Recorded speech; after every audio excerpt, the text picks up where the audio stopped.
7월 7일 수요 예배 온라인으로 함께 드리시겠습니다. 먼저 주님 다시 오실 때까지 함께 찬양하시겠습니다.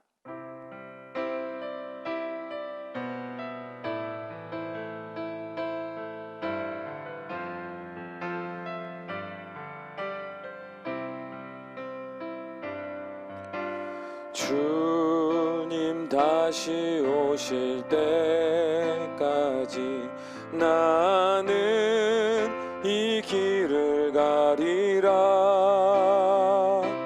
좁은 문 좁은 길 나의 십자가 지고 나의 가는 이 길 끝에서 나는 주님을 보리라. 영광의 내 주님 나를 맞아주시리. 주님 다시 오실 때까지 나는 일어나 달려가리라. 주의 영광 온 땅 덮을 때 나는 일어나 노래하리. 내 사모하는 주님 온 세상 구주시라. 내 사모하는 주님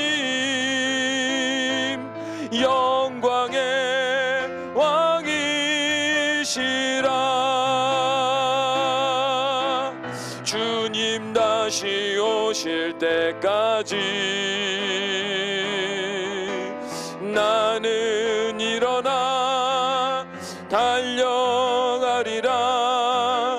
주의 영광 온 땅 덮을 때 나는 일어나 노래하리. 내 사모하는 주님 온 세상 구주시라. 내 사모하는 주님 영광의 왕이시라. 아멘. 우리 함께 기도하시겠습니다. 주님, 사람이 무엇을 위하여 사는가가 바로 오늘의 삶이 되며 오늘의 목적이 되고 오늘의 기쁨이 되고 오늘의 감사가 되는 것을 고백합니다.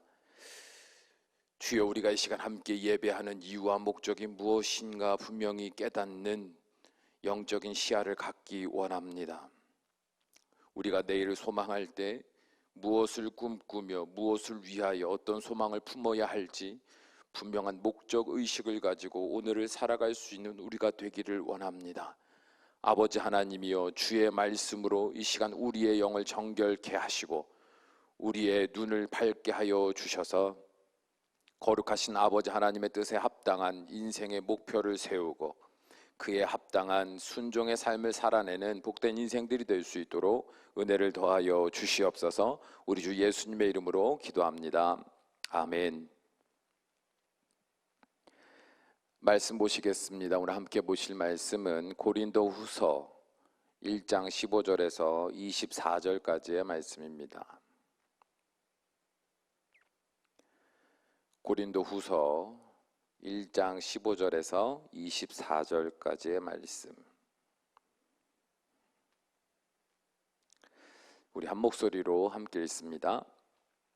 내가 이 확신을 가지고 너희로 두 번 은혜를 얻게 하기 위하여 먼저 너희에게 이르렀다가 너희를 지나 마게도냐로 갔다가 다시 마게도냐에서 너희에게로 가서 너희의 도움으로 유대로 가기를 계획하였으니 이렇게 계획할 때에 어찌 경솔히 하였으리요. 호 계획하기를 육체를 따라 계획하여 예하면서 아니라 하는 일이 내게 있겠느냐. 하나님은 미쁘시니라. 우리가 너희에게 한 말은 예하고 아니라 함이 없노라.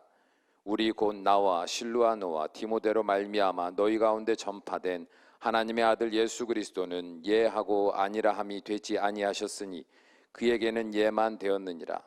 하나님의 약속은 얼마든지 그리스도 안에서 예가 되니 그런즉 그로 말미암아 우리가 아멘하여 하나님께 영광을 돌리게 되느니라.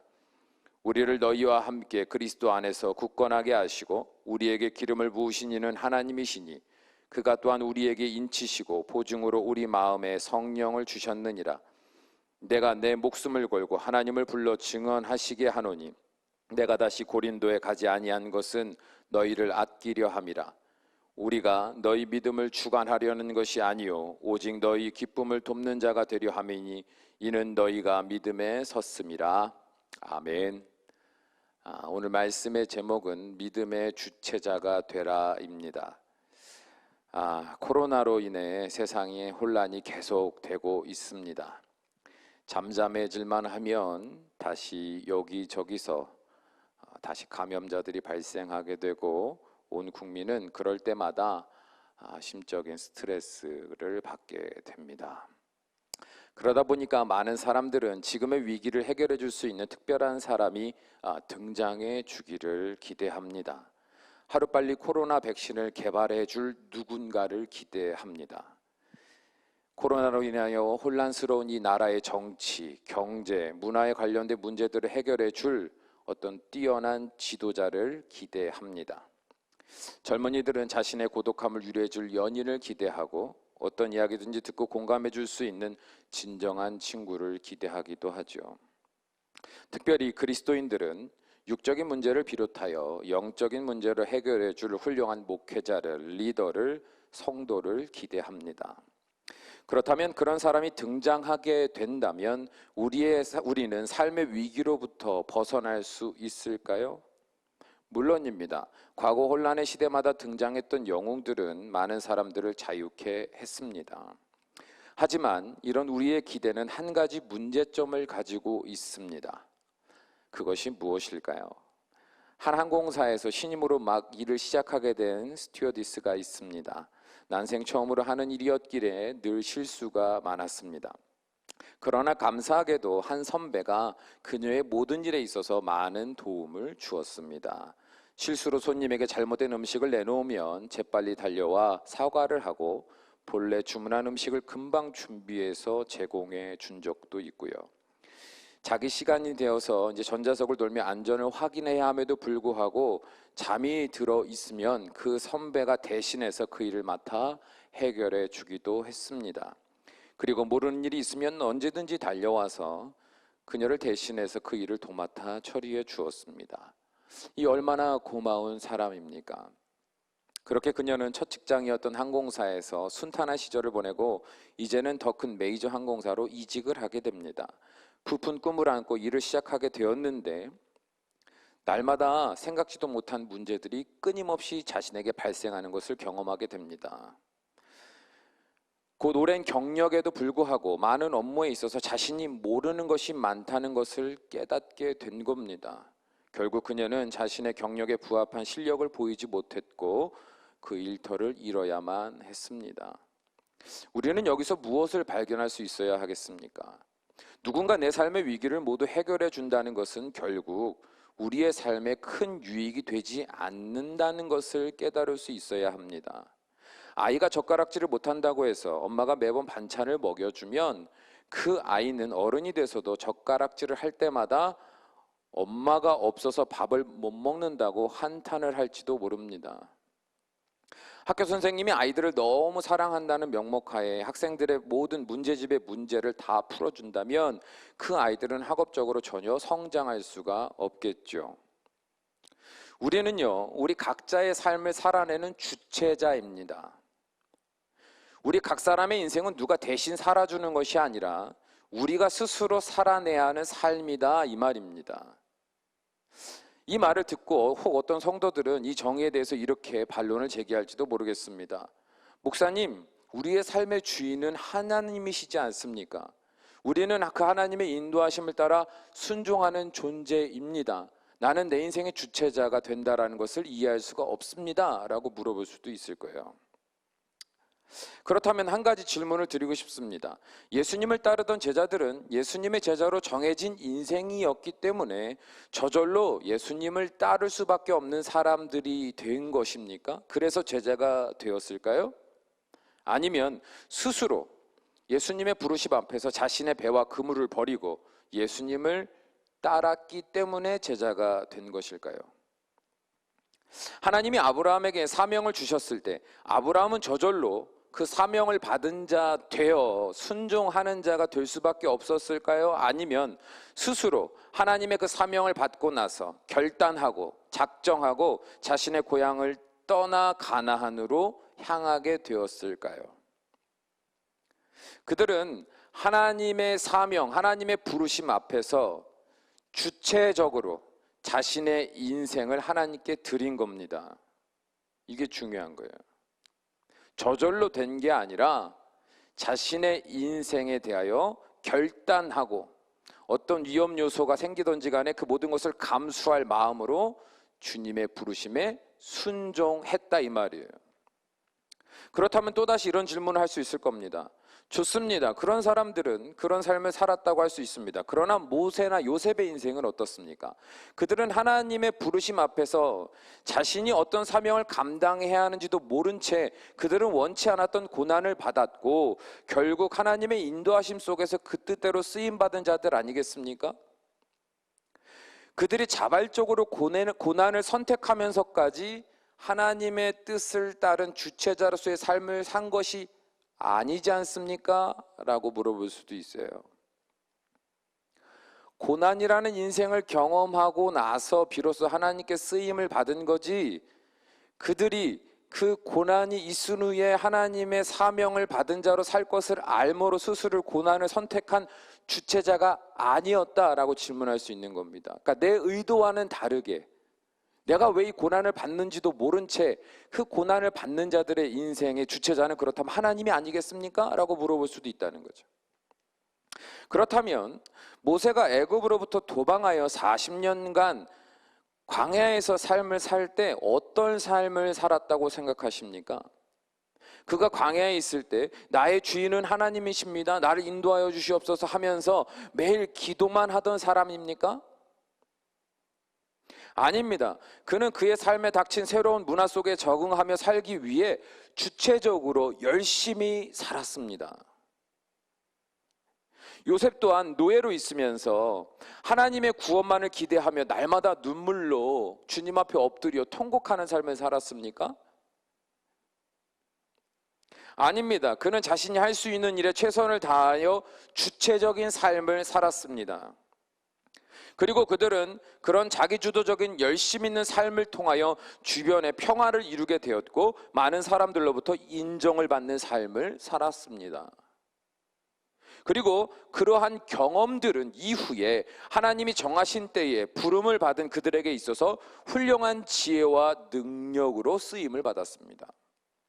만일 그들이 자신이 처한 환경에서 주체적인 삶을 살지 않고 오직 하나님의 구원과 도우심, 회복과 풍성한 복만을 기대하며 살았다면 그들은 평생 하나님의 도구로 사용될 수 없었을 겁니다. 그렇기에 저는 우리의 삶의 주체자는 우리 자신이라고 말씀을 드린 겁니다. 하나님의 부름을 받아 쓰임을 받을 때에도 우리의 자발적인 선택과 순종이 필요하며 오늘의 삶에서 주체적으로 열심을 다해 살아감으로 준비된 자들만이 하나님이 정하신 때에 그러한 삶의 열매들을 통하여 하나님의 뜻을 이 땅에 이루어갈 수 있다는 것입니다. 그러므로 우리는 누군가의 극적인 도움을 기대하며 오늘을 형편없이 살아서는 안 됩니다. 우리 스스로 할 수 있는 한 최선을 다하여 주체적인 삶을 지향해야 한다 이 말입니다. 특별히 우리의 영적인 신앙생활에 있어서 이런 태도는 더욱 중요합니다. 많은 성도들이 코로나로 인해서 함께 예배하지 못하게 되자 생각지도 못했던 자신의 한계를 발견하게 됐습니다. 그것은 곧 교회의 도움 없이는 주체적으로 하나님과 교제하지 못한다는 사실을 발견한 겁니다. 누군가 찬양해주고, 누군가 설교해주고, 누군가 모임에서 나를 인도해주지 않으니까, 누군가 억지로라도 자신에게 어떤 사역을 맡겨주지 않으니까 스스로 그리스도인답게 신앙생활을 어떻게 해야 하는지 전혀 모르고 있었다는 사실을 깨닫게 된 거예요. 그래서 홀로 예배 드리는 것이 어려워졌습니다. 주체적으로 내가 하나님을 바라보며 예배해야겠다라는 그 의식적인 훈련이 안 돼 있으니까, 누가 보지 않으니까 하나님 앞에 주체적으로 예배자 되어 나아가는 것을 삶으로 살아내지 못하고 있다는 걸 발견하게 된 거죠. 그나마 교회에 갈 때만 했던, 간간히 기도했던 그 기도도 못하는 사람이 돼버렸습니다. 보는 눈이 있어서 드릴 수밖에 없었던 헌금도 이제는 부담감 없이 드리지 않아도 되는 사람이 되어버렸어요. 이렇듯 우리의 신앙생활에서도 누군가 대신 해주는 것과 같은 삶을 살았던 사람들은요, 주체적으로 그 신앙의 여정을 이어가지 못한다는 현실을 오늘날 우리는 경험하고 있지 않습니까? 그렇기에 우리 모든 그리스도인들은 주체적인 의식을 가지고 하나님과 실제적인 교제를 이루어가는 노력과 그 열정, 그 훈련이 정말 중요하다는 것을 깨달아야 합니다. 누가 도와줘서, 누구 때문에가 아니라 나 자신이 하나님을 직접 경험하고 교제하며 그 안에서 얻는 기쁨과 만족을 가지고 홀로 있을 때에도, 어떤 상황 속에서도 하나님 앞에 주체적인 의식을 가지고 나아갈 수 있는 진정한 그리스도인이 되어야 한다는 거예요. 그래야 어떤 고난이 와도 흔들림 없이, 아니 오히려 더욱 성숙한 신앙생활을 이어갈 수 있는 것입니다. 오늘 본문의 말씀 15절에서 24절의 이 말씀은요, 고린도 교회 방문 계획을 변경하게 된 것에 대한 바울의 해명을 기록하고 있습니다. 이 이야기의 배경이 뭐냐 하면, 지난주에도 간단하게 한번 말씀을 드렸지만, 바울은 본래 에베소에서 해로를 이용하여 고린도로 직행하였다가 이제 마게도냐를 들른 후에 다시 고린도를 거쳐서 예루살렘으로 가고자 계획했었습니다.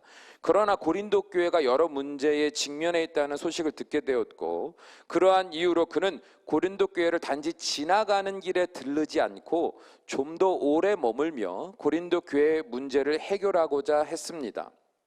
그래서 그는 본래의 여행 계획을 변경하여 에베소에서 마게도냐, 그리고 고린도, 그리고 예루살렘의 여행 계획을 세우고 이를 고린도전서 16장에 이제 같이 통보를 했습니다. 그런데 고린도전서를 발송했음에도 불구하고 고린도 교회 형편은 나아지기는커녕 도리어 급격하게 악화됐다고 말씀드렸잖아요. 그래서 바울은 급기야 또다시 고린도 방문 일정을 변경해서 에베소에서 마게도냐가 아니라 에베소에서 바로 고린도로 급하게 달려가게 됩니다. 이 방문은 지난주에 말씀드렸다시피 소위 근심의 방문이다라고 불려지는 제2차 고린도 방문이었습니다. 그러나 바울은 방문의 목적을 달성하지 못하고 곧 다시 오겠다는 약속을 준 채 에베소로 돌아가게 됩니다. 그리고 바울은 다시 이제 고린도로 가야 하는데 그 약속을 자꾸 차일피일 미루게 되는 거예요. 그러자 고린도 교회에 침투한 거짓 사도들과 그에게 미혹된 일단의 이제 고린도 교인들은 그러한 바울을 가리키며 뭐라고 말했냐면, 저거 봐라, 자기가 자신이 없으니까, 자기가 할 말이 없으니까, 자신이 와봤자 아무런 변화를 일으킬 수 없고 바른 복음의 기준을 제시할 수 없으니까 다시 에베소로 도망하여 다시 오지 못하고 있지 않느냐. 온다고 한 날이 언젠데 맨날 온다 그러고 오지 않는 그 저 사도 바울을 봐라, 그가 어떻게 사도냐 라는 그런 말들이 쏟아져 나오기 시작합니다. 그래서 바울을 가리켜서 약속을 지키지 않는 경솔한 사람이요 따라서 믿을 수 없는 사람이라고 비난합니다. 이에 바울은 고린도 후서의 편지를 쓰며 자신의 여정을 변경한 것에 대하여 이제 해명을 하고 있는 것이 바로 우리가 읽은 이 본문의 내용인 거죠. 우리는 이 내용을 보면서 바울이 왜 고린도 방문의 3차 그 계획을 변경하고 왜 당장에 달려오지 않고 있을까요? 바울이 여기서 말하고자 하는 바가 무엇인지 여러분은 이해가 되십니까? 이 말씀을 통해서 우리는 두 가지를 발견할 수 있습니다. 첫째로 17절에서 22절의 말씀을 다시 한번 읽어보면 그의 방문의 계획이 변경된 것은 사사로운 감정에 의한 것이 아니라 하나님의 미쁘신 뜻에 순종하기 위함이었다고 말하고 있습니다. 그는 18절에서 뭐라고 말합니까?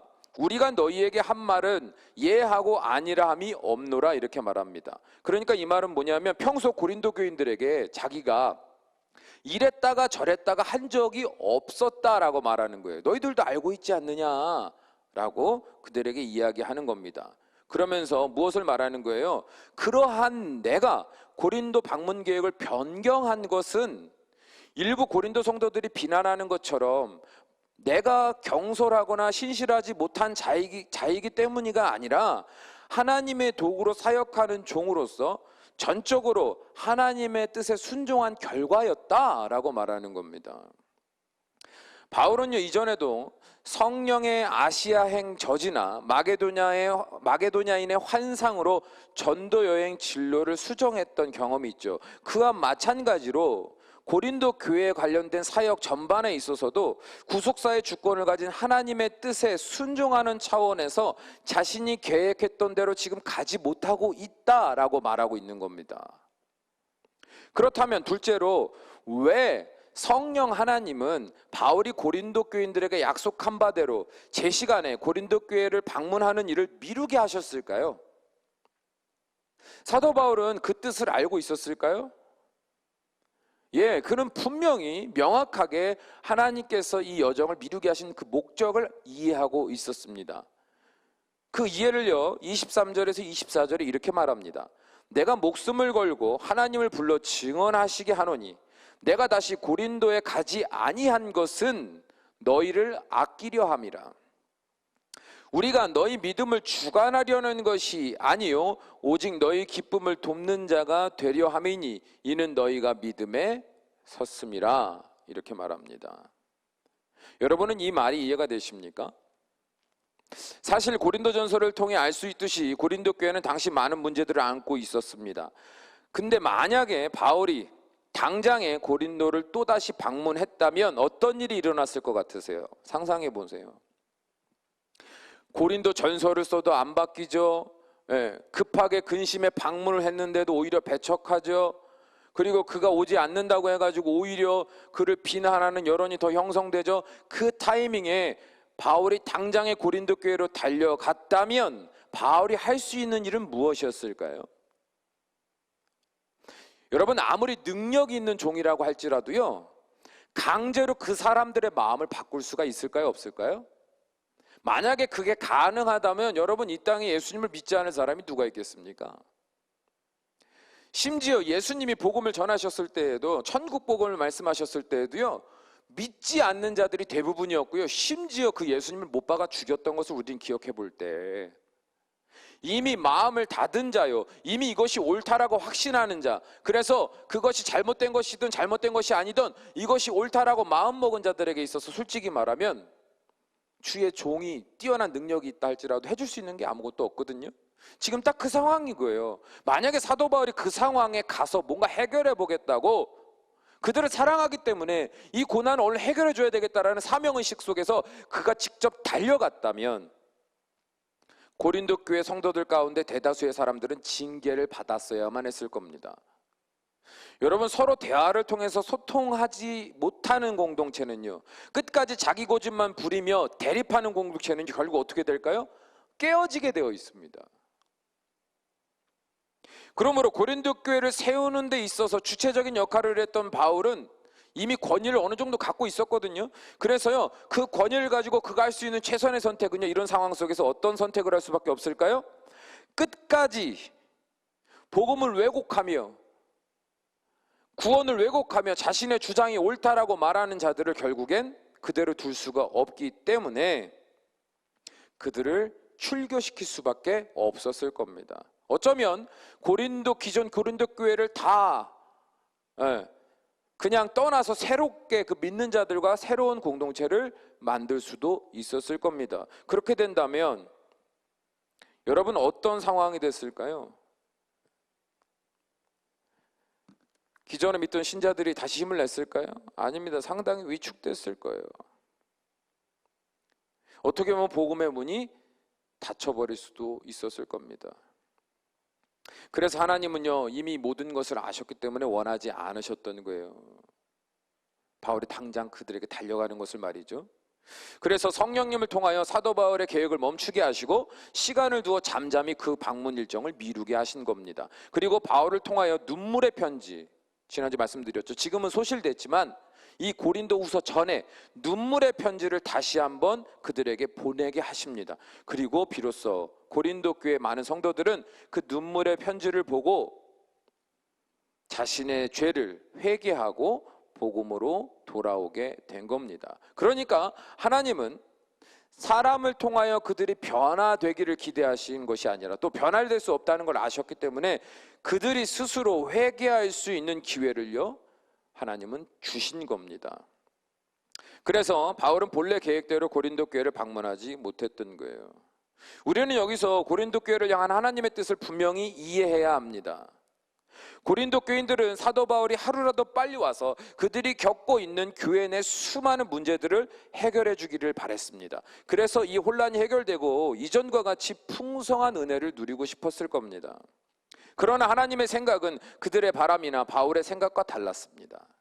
하나님은 24절에서 말씀하신 것과 같이 그들에게 이미 믿음을 주셨고 이제는 누군가의 도움으로 삶의 문제를 해결받는 자들이 아니라 스스로 하나님의 말씀 앞에서 회개하고 스스로 하나님의 복음 앞으로 돌아오기를 기대하셨던 겁니다. 왜냐하면 그들 안에도 성령 하나님이 이미 함께하고 계시고요, 하나님의 말씀으로 그들을 진리로 인도하시는 은혜를 하나님은 이미 두셨거든요.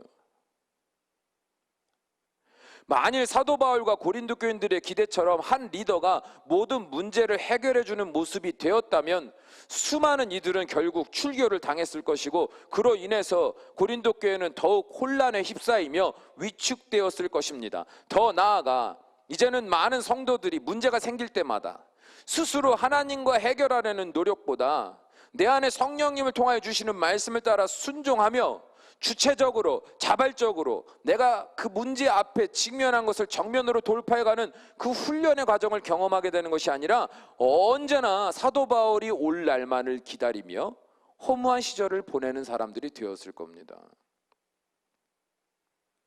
그들 안에 성령 하나님이 거하실지라도 그들은 그 하나님과 소통할 생각도 못한 채 언제나 인간의 도움만을 바라며 수동적이며 퇴보적인 신앙생활을 계속 이어갔을 거다 이 말이에요.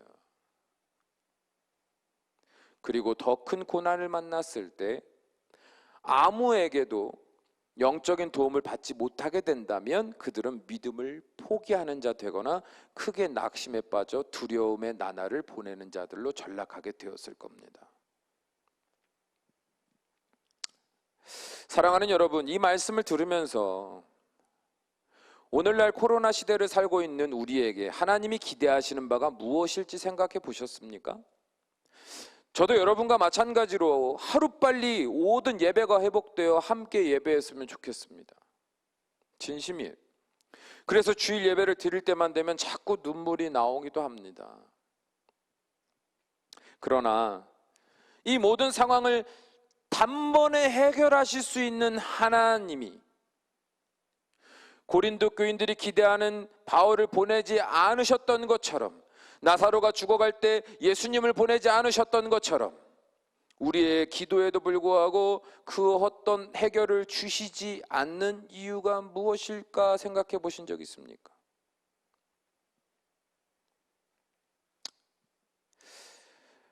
하나님은요, 오늘 말씀을 통해서 당장 문제를 해결해 줄 수 있는 사람과 그 방법을 기다리는 우리에게 어떤 메시지를 주고 있다고 생각하십니까?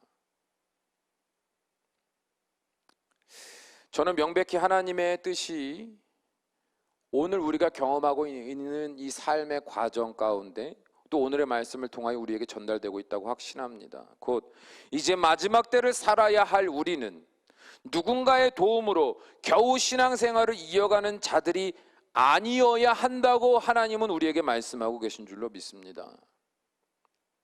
이제 우리는 스스로 믿음의 주체자가 되어 내 안에 계신 성령님을 의지하며 하나님과 실제적인 교제를 형성해가는 믿음의 성숙한 사람이 되어가야 한다고 하나님은 우리에게 말씀하고 계십니다. 그래야만 우리는 세상의 그 어떤 시련과 핍박 속에서도 그 마지막 때의 큰 환난 속에서도 흔들림 없이 하나님을 믿으며 그 사명을 이루어갈 수 있는 사람이 될 수 있는 겁니다. 여러분, 북한의 수많은 그리스도인들은 한국과 같은 멋진 교회와 풍성한 교제가 없음에도 불구하고 그 어떤 그리스도인도 흉내낼 수 없는 순교자로서의 삶을 살아가고 있습니다. 솔직히 한국교회의 성도들이 북한교회 성도들을 불쌍히 여기면서 눈물로 기도하는데 저는 그 반대라고 생각하거든요. 지금 눈물을 흘리며 중보해 줄 수 있는 사람은요, 우리가 아니에요. 북한에 있는 그리스도인들이지. 그들은요, 목숨을 걸고 믿어요. 우리는 그렇게 믿지 않고 있는데 누가 누구를 위해 중보해 준다는 겁니까? 북한 사람들이요, 북한에 있는 그리스도인들이요, 뭐 우리처럼 화려한 예배당도 없고 훌륭한 설교가도 없고 풍성한 교제도 없는 그 상황 속에서도 순교자로 살 수 있는 이유는 그들이 골방에 있던 땅굴 속에 있던 배를 띄워 저 먼 바다로 나가서 소리내며 기도할 수밖에 없는 그 열악한 상황에 있든 상관없이 그들은 스스로 하나님을 향하여 날마다 눈물로 나아가는 자들이기 때문에 그들은 그 어떤 그리스도인들도 흉내낼 수 없는 순교자의 삶을 살 수 있는 것입니다. 그래서 그들은 죽음의 현장에서도 하늘을 바라보며 기쁨으로 죽음을 맞이할 수 있는 사람으로 살 수 있는 거예요. 바라기는 이 고독한 신앙의 여정을 허무하게 보내는 우리가 되지 않기를 바랍니다. 당장 해결될 수 있는 어떤 방법, 어떤 사람, 그 날만을 기대하며 오늘을 한탄하고 누군가를 원망하고 스스로의 인생을 좌절하며 부정적으로 해석하며 때로는 게으름으로, 때로는 나태함으로 세상 사람과 구별되지 않은 그 쾌락과 그 세상의 유혹만을 탐하며 사는 그런 안타까운 인생들이 되지 않기를 원합니다. 오히려 더욱 하나님과 가까워지는 은혜의 시간들이 되기를 바라요. 기도의 시간과 장소를 정하십시오. 감정 따라 기분 따라 시간 되는 대로가 아니라 이제는 내가 시간과 장소를 정하여 기도하는 훈련을 하시라 이 말이에요. 누가 시켜주지 않고 누가 그렇게 하라고 하지 않아서 안 해도 되는 게 아니라 그래도 괜찮은 게 아니라 여러분이 나와 하나님과의 관계를 직시하시고 교회 다 함께 모여 통성으로 기도할 수 없으니까 기도 못한다가 아니라 이제는 내가 어디서든 기도하는 사람이 되어야겠다라는 명확한 영적인 의식을 가지고 믿음의 주체자가 되어 기도의 시간과 장소를 날마다 정하고 규칙적으로 지키시라 이 말이에요. 하나님의 말씀을 우리가 아직은 다 해석하고 이해하는 것이 어렵기 때문에 하나님의 말씀을 따라 순종하는 것이 어렵습니다. 그렇기 때문에 여러분 예배 시간을 철저하게 지키셔야 됩니다. 집중하셔야 돼요. 저는요 좀 안타까운 게 뭐냐면 원래 예배 시간에 예배를 드리지 아니하고 물론 어쩔 수 없는 상황인 건 이해하지만 뭐 다른 일 하면서 뭐 이렇게 말씀을 이렇게 음악 듣듯이 듣는 분들도 꽤 많은데, 여러분 그 상황에서 분리된 우리의 의식이 이제 두 갈래 세 갈래인데, 눈에 들어오는 게 다양하고 뭐 내가 지금 살아내야 하는 상황이 다양하고, 예? 그 다양성 속에서 하나님의 말씀에 집중이 되시던가요? 그 말씀 가운데 성령님이 세밀히 마음을 터치하시는 것이 막 분별이 잘 되십니까? 저는 안 되던데.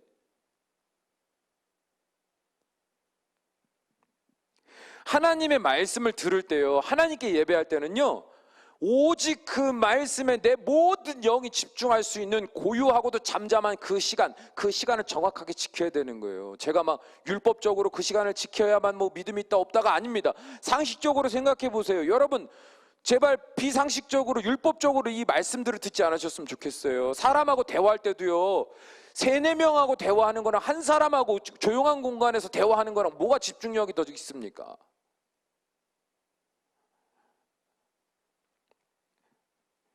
하나님의 음성을 듣고 순종하려면요, 말씀을 제대로 이해하고 받아들이고, 성령님이요 머리에서 이해하는 것이 아니라 성령이 마음으로 감동케 하시고 막 확신케 하시고 찔리게 하시는 그 세밀함을 느껴야 되잖아요. 그러려면 여러분 예배 시간을요, 괜히 시간을 정하고 뭐 몸가짐을 바르게 하고 장소를 정하고 제 시간을 뭐 이렇게 괜히 안내 문자를 보내는 게 아니고요, 그래야만 집중할 수 있기 때문에 그런 거예요. 다른 방법 없단 말입니다. 어디에 있던지 간에 여러분 하나님의 말씀을 들을 때도요, 하나님 예배할 때도요, 누가 보든 안 보든 상관없이 하나님 앞에서 여러분 믿음의 주체자가 돼서 열심히 그 앞에 나아가야 된다 이 말이에요. 그 훈련이 돼야 된다 이 말입니다. 말씀을 들을 때요, 교회 안에서 예배 드릴 때보다 더 큰 소리로 아멘으로 외칠 수 있어요. 예전에 누가 보니까 창피해서 아멘 못하다가, 여러분 이제 집에서 내가 큰 소리로 아멘 하겠다는데 박수 치면서 할렐루야 외친다는데 누가 뭐라 그래요? 하나님 앞에 진심으로 청종하는 자세로, 진심으로 순종하길 바라는 자세로 나아가는 그 주체적인 훈련이 지금 필요합니다. 수시로 말씀과 기도로 하나님을 찾으며 구해 보십시오. 장담하건대 우리가 하나님을 열렬히 찾을 때 하나님은 비로소 그 모습을 우리에게 보여주십니다. 히브리서 11장 6절, 믿음이 없이는 하나님을 기쁘시게 하지 못하나니 하나님께 나아가는 자는 반드시 그가 계신 것과 또한 그가 자기를 찾는 자들에게 상 주시는 이심을 믿어야 할지니라. 이사야서 55장 6절 말씀, 너희는 여호와를 만날 만한 때에 찾으라. 가까이 계실 때에 그를 부르라. 이제 우리는 누군가의 하나님, 누가 가르쳐주는 하나님이 아니라 나의 하나님을 만나야 할 때입니다. 하나님이 정확하게 우리에게 이 때에 이 시기를 주신 것은 분명히 그래야만 하는 미래가 우리 앞에 있기 때문인 것을 두렵고 떨림으로 기억하십시오. 이 혼란의 때를 지나며 그리스도인들은 분명히 두 갈래로 갈라질 겁니다. 누군가는 더욱더 하나님을 깊이 만나는 자들, 그래서 이제는 어떤 상황에서도 진실된 예배, 하나님을 향한 그 마음의 열심을 다하고 그 교제를 사모하는 성숙하고 성장한, 그래서 하나님이 아무 때라도 쓰실 수 있는, 하나님의 때에 오른손으로 붙들림 받아 쓰임 받을 수 있는 준비되는 자의 삶을 사는 자들이 있을 것이고, 다른 한 부류에는 이전보다도 형편없는, 열악한, 절망적인, 그래서 많은 사람들은 이제 오프라인 예배가 시작돼도 이제는 나오기가 너무 힘들고 어려워지는, 그래서 아예 등을 돌려버리는 그리스도인, 그렇게 갈라지게 될 겁니다. 저는 이 혼란의 때에 우리 참평교회 성도님들은 오히려 더 강한 주의 군사들로 훈련되셔서 주님이 마지막 때에 내가 누구를 쓸까, 내가 누구를 보낼까, 누구를 나의 마지막 때에 추수할 일꾼으로 능력의 도구로 내가 삼을까 하고 이 땅을 살펴보실 때 우리 참평학교 모든 성도님들이 우리 교회가 하나님 눈에 제일 선명하게 띄는 교회 되기 원해요. 이 고난 가운데 사람을 의지하고 기대하고 그래서 나는 할 수 없어 라고 좌절하는 그 세상 속에 너희들만큼은 내 뜻을 알고 너희들만큼은 성령님의 감동하심을 따라 내가 원하는 바대로 잘 순종하고 준비되었구나. 여러분, 그날이 얼마나 신이 날까요? 우리가 이 때를 하나님과 나와 1대1의 실제적인 관계를 경험하는 은혜의 훈련의 시간으로 잘 삼을 때 비로소 하나님의 거룩하신 뜻이 저와 여러분의 인생에 또 우리 교회를 통해 온 땅의 구원의 놀라운 역사들로 열매 맺어갈 줄로 믿습니다. 기도하시겠습니다.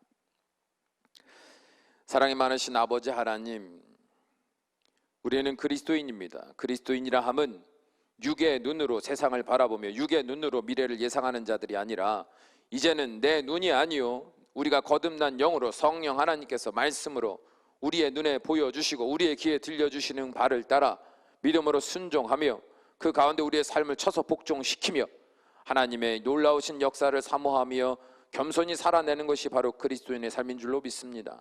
하나님께서 오늘을 살아가는 우리에게 이 말씀을 주신 것은 거저 주시는 것이 아니라 분명한 하나님의 뜻과 목적이 있으시기에 우리에게 이 말씀을 주신 줄로 믿습니다. 누군가의 하나님, 누가 설명해주는 가르쳐주는 하나님이 아니라 이제는 너희의 하나님, 나의 하나님이 돼야 한다고 말씀을 통하여 오늘도 강권하신 것을 온 성도가 두렵고 떨림으로 듣게 하시고 인정케 하여 주셔서 이제는 나의 하나님을 향하여 나아가는 복된 인생들이 될 수 있도록 성령 하나님이여 날마다 기억나게 하시고 날마다 결단하게 하시고 날마다 부르짖으며 주님께 영광 올려드릴 수 있는 믿음의 성숙한 사람들이 되어갈 수 있도록 인도하여 주시옵소서. 우리 주 예수 그리스도의 이름으로 간절히 기도하옵나이다. 아멘.